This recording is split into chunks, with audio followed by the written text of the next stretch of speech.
The Prime Minister has called an emergency national cabinet meeting for this Wednesday, and that is to tackle domestic violence.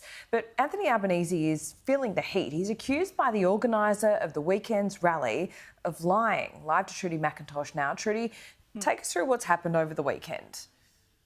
Well, Laura, this comes down to whether the Prime Minister was or wasn't formally invited to speak at the rally outside Parliament House yesterday afternoon.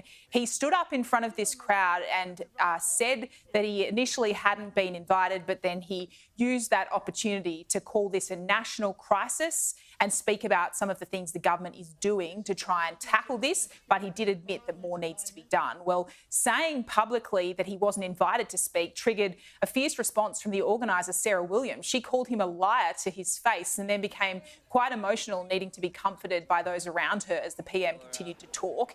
This is that interaction and the fallout this morning. Sarah Williams again calling him a liar publicly in the media. You can see the Prime Minister dancing around the matter.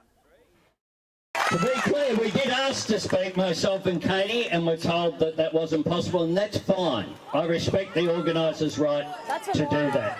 That's a full-out lie. To do that. We now have 10 days paid domestic. I agree it's not enough. I said that. We need to do more. So him coming out and saying that he asked to speak and was denied was really, really upsetting. It was quite traumatic for not only me, but everyone in the audience, all victim survivors, honestly, across the country, because our Prime Minister just flat out lied on a national scale in front of the whole country. I was happy not to speak. I was happy to speak. It was about raising awareness of the issue, but a call to action by all governments. You were called a liar. How does that sit with you? Look, I'm focused on the issue, Carl. It was an emotional day for people, and I get that. The Prime Minister repeatedly this morning in his round of breakfast television interviews sidestepping questions about whether he agrees that he was lying yesterday, whether he's now spoken to the organiser, instead saying he does not want this issue itself to become a distraction from the broader problem of domestic violence in this country. The opposition not letting him off, though, that easily. Nationals leader David Littleproud last hour scathing of the Prime Minister, saying he didn't need to bring up the fact that he might have initially not been invited to speak. And when Sarah became emotionally distraught for the Prime Minister to continue on, he was tone deaf.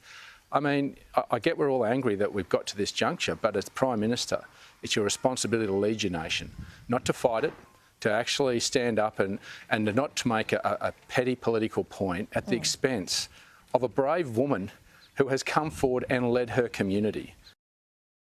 The Prime Minister has an opportunity to show that he was willing to take further practical action. This Wednesday, Laura, he's convening this emergency national cabinet meetings along with the state premiers to deal with these practical measures that can be put in place. Yeah, looking forward to seeing that, Trudy. Thank you.